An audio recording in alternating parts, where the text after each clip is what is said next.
The signing of the peace treaty at Versailles signaled the official end of World War I, optimistically called the war to end all wars. But even during World War I, President Woodrow Wilson had feared the war was more about power and territory than peace. Is the present war a struggle for a just and secure peace, or only for a new balance of powers? One of the goals of the treaty was to break up the four empires of Europe. 9 countries were given new boundaries and independence. As a result of the remapping, Germany lost territory to its surrounding countries. The treaty demanded Germany accept full blame for World War I and pay huge sums of money called reparations to the victorious nations.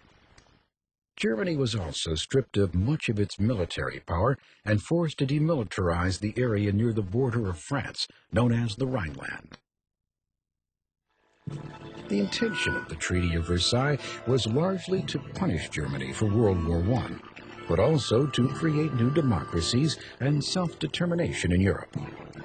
But huge war debts, hunger, and unemployment made it difficult for some democracies to flourish. In the end, the treaty that was meant to secure a lasting peace for Europe had, in effect, laid the groundwork for war. In Russian, Stalin means man of steel. The Soviet Union's communist leader Joseph Stalin certainly lived up to his name. During his rule, the Soviet Union achieved unprecedented power, but at the cost of freedom for its people. He launched a brutal transformation of Soviet agriculture through collectivization, forcibly taking over privately owned land, creating a system of state-owned farms. He also took control of manufacturing and production, creating huge government-controlled industries. Stalin created a police state in which anyone who disagreed with the government's policies could be arrested and sent to labor camps in Siberia. In 1930, Stalin began the Big Purge. So-called enemies of the people were arrested and executed. Historians estimate between 8 to 13 million people were killed. By 1939, Stalin had firmly established a totalitarian communist government with complete control over its citizens. All opposition was crushed. In Italy, similar events unfolded shortly after World War I. In 1919, dictator Benito Mussolini, Il Duce, or the Chief as he was called, began his rise to power. Mussolini became popular because he promised Italians he would rebuild Italy and create a new Roman Empire. Mussolini created a political movement called fascism, and in 1921 he became a member of the Italian parliament. In 1922, he and thousands of his fascist supporters, known as the Black Shirts, marched into Rome, demanding the Italian king give him power to lead the government.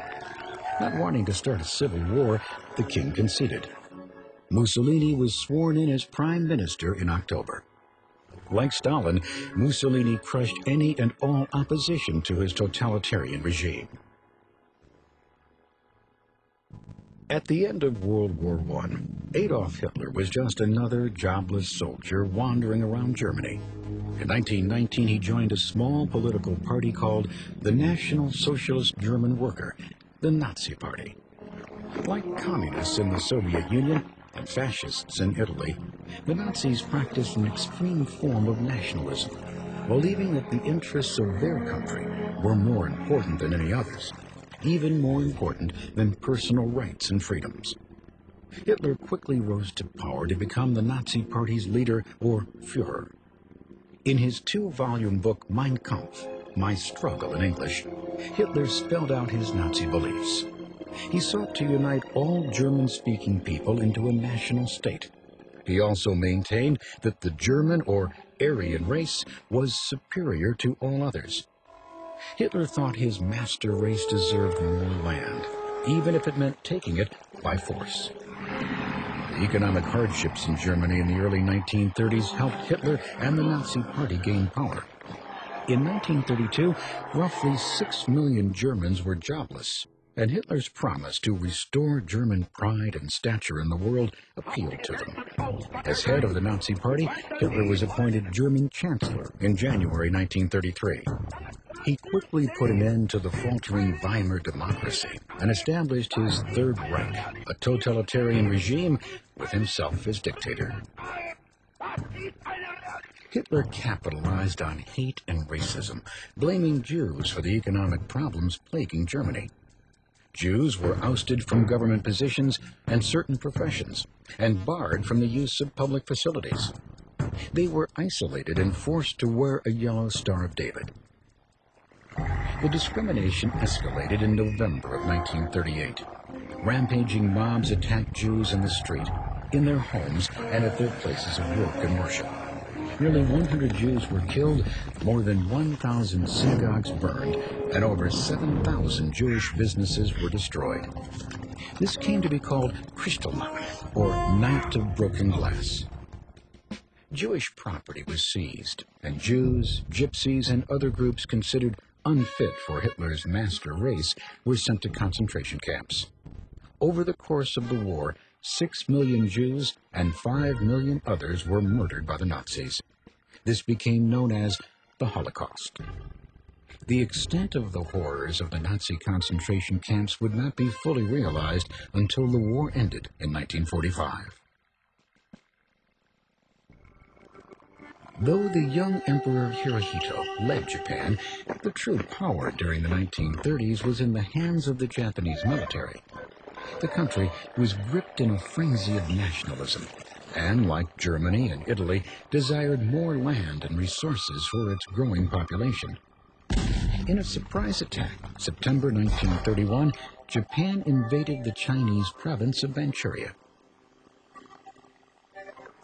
Japan saw Manchuria as the first step in its desire for domination of China. The League of Nations, established to help keep peace after World War I, condemned Japan's invasion, but did nothing to stop it. In turn, Japan simply quit the League. By 1936, the clouds of war encircled the globe.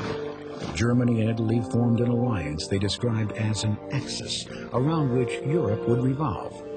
4 years later, Japan would join the Axis powers, and together, the three countries pledged to aid each other in the event of attack. The extreme political philosophies that emerged during these troubled times appealed to many people worn down by economic hardship. But the overly patriotic beliefs of nationalism, the acceptance of totalitarianism, the militant and racist fascist beliefs of the Nazis, and the communist doctrines of state-controlled property and government all contributed to a worldwide war.